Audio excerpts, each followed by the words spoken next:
Hello, Andrew here, and welcome to my YouTube channel. This is my Premier League predictions for the weekend starting on the 23rd of the 11th, 2019. So, on to the first game, West Ham versus Tottenham. Well, as you all know, during the week, if you followed football, Pochettino was sacked and Mourinho was hired for Spurs.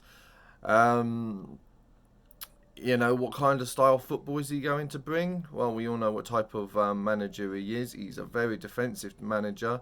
Um, he don't leak a lot of goals. Well, in his first couple of seasons with a team that he takes over, um, and is it going to suit the type of style that Harry Kane and Song and that lot's going to want to play? Who knows? But it's whether we can get them motivated again, because that was the biggest problem at Tottenham. The players had no motivation. It was like they were still hungover from the Champions League final. So we'll see what happens there. West Ham, I don't think they've had a win in five. So their manager's under pressure as well. This is going to be a tough one to call, but I'm going to say a new look Tottenham. I think they're going to be motivated and ready to play. I think Tottenham sneak this one, and I'm going to say 2-1 to Tottenham. Um, Arsenal versus Southampton. Um, Arsenal deserve to be beaten by Leicester City before the international break.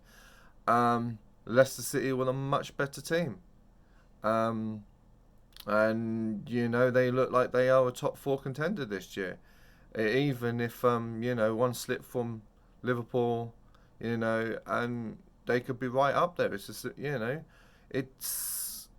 it's a lot closer than people think. 9 points to City and 8 points to Leicester and Chelsea is not that much at this stage of the season. It really isn't. Yes, it's a great start, but Leicester are one to watch out for. But before we got into Leicester, Arsenal at home to Southampton, a struggling Southampton. They were unlucky to lose to Everton 2-1 before the international break. They did put in a good shift, but in the end, Everton were just a little bit too strong for them. Arsenal should win this one comfortably at home. You'd be very shocked if they don't. And it's another manager at Southampton that's under pressure. Bournemouth and Wolves. Bournemouth lost 2-1 to Newcastle United. Newcastle have been playing quite well recently. You have to give them credit where credit's due. Everyone was saying about Steve Bruce is the right man for the job. It was always going to be hard to replace Rafa, but he's slowly starting to do a sturdy job. When results start going for you, there's not a lot the fans can complain about. Bournemouth, mixed season again. They beat Man United on 1 week and then, they lose to Newcastle. It's tough for Eddie Howe at the moment, to be honest. He's struggling to get the performance out of the players that he wants. He's a good young manager, but his Bournemouth side just a here and there team in a minute. And Wolves are slowly starting to get the results, with all the games that they've played in Europe and that lot. I think they've played more teams than anyone else so far with all qualifying, and they're still in the League Cup. So yeah, there's still a lot to play for Wolves. They won 2-1 against Aston Villa before an international break, and I expect them to beat Bournemouth again on Saturday. I'm going to go with a 2-0 to Wolves. I forgot to say what I thought the Arsenal score was going to be. I was going to say 3-0 Arsenal. Brighton, Albion and Leicester. Well, Brighton lost 3-1 to Manchester United. Man United played very well again after a really poor performance at Bournemouth. And I can only see, and Leicester, as I said, were brilliant at Arsenal. I can only see one winner here, and I can see that being Leicester. I'm going to say 3-0 to Leicester. Crystal Palace versus Liverpool. Now this is bad memory ground for Liverpool. Selhurst Park, we do not like playing here. It's a tough ground to come, and it's not one of our favourites. We haven't had our best results here. But if we're going to continue to challenge for the title, it's a game we need to win. But we may have 4 or 5 players out. Andy Robertson's a doubt. Salah is a doubt. Henderson's a doubt. Matip is definitely out. So, yeah, it could be a very, very tough away fixture for Liverpool. And I'm going to say we just literally just sneak it, and I'm going to say 2-1 Liverpool. Just because Crystal Palace seem to play better away from home than they do at home at the moment. Hopefully that continues this week. On to the next game. Everton versus Norwich. Norwich lost 2-0 to Watford on the Friday night football before the international break. And as I say, Everton snatched a win from Southampton.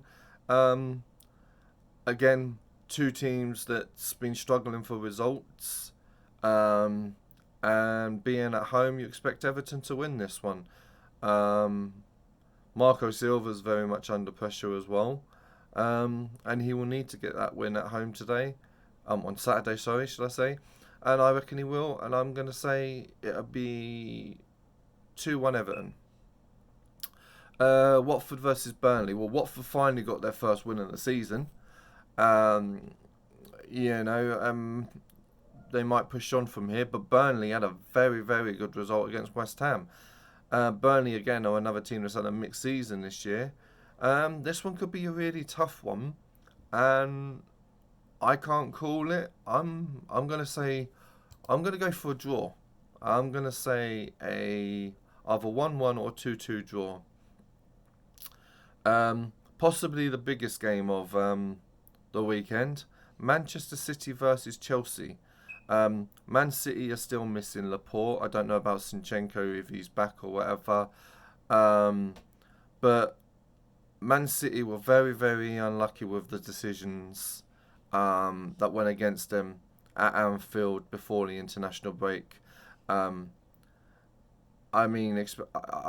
hits 2 hands. It's Bernard Silva's hand, and it hits Mane's hand. Mane's hand?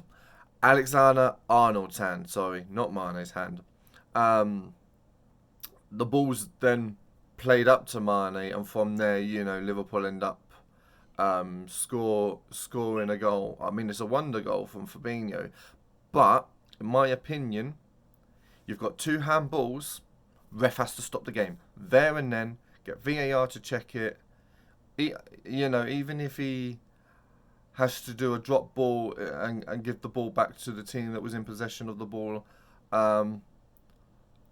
after he's made the decision, that's what should have been done. Yes, there's 22 seconds for Man City to get back into shape, but there's 2 handballs. The game has to be stopped. But anyway, from there, Liverpool ended up winning 3-1. Got tired towards the end. Man City pressured once they got their goal. But I'm pleased with the win, but could it have been completely different? Of course.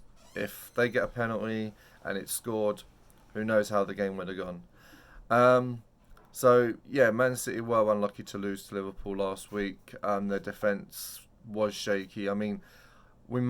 But Chelsea are flying. They beat Crystal Palace 2-0, and they're enjoying their football at the moment. Those youngsters are performing for Lampard. Lampard is getting a lot out of that Chelsea team, and they find out if their transfer ban in 14 to 21 days is either going to be upheld or their appeal is heard. So this could be a very interesting game. Chelsea away from home to Manchester City. Man City will be looking to bounce back. There's no 2 ways about it. They have a force going forward that is like no other in so many ways. But Chelsea youngsters cannot be underestimated. I can't call this one, but I'm going to say a 2-2 draw. I can't pick a winner. I'm going to say a 2-2 draw. And the game on Sunday is Sheffield United versus Manchester United. Sheffield United's not an easy place to go. A lot of teams have found that so far this season. Bramall Lane, they will give a roar. They will give a...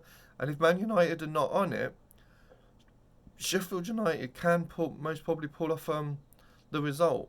They gave Tottenham a good game away from home just before the international break, but Bramall Lane, they definitely are a force. They play to the fans. So Man United will need to be on it. This one's a tough one to call. If Man United's on it, they will beat Sheffield. If they're not on it, Sheffield will get the result against them. 2-1 Manchester United. And the final game of the weekend is on the Monday, which is Aston Villa versus Newcastle. Villa at home are literally going to need a win. They've been unlucky in recent weeks, to be honest. The game against Liverpool, they played very, very well, and didn't get the result. But that's what they've been doing all season. A lot of games they've played so well, and they've lost out at the last minute. Like the same, when they faced Arsenal and lost 3-2. They just need to fine tune how they end games, and Aston Villa will pick up a few more wins. But the confidence that's flowing through Newcastle at the moment, I'm going to say they just snatched this one. I don't think there'll be many goals. I'm going to say 1-0 Newcastle. So that's my predictions for this week's games. Please subscribe to my channel, and I'll speak to you all soon. Well, before the Liverpool game, in fact. Thanks for watching. Bye bye.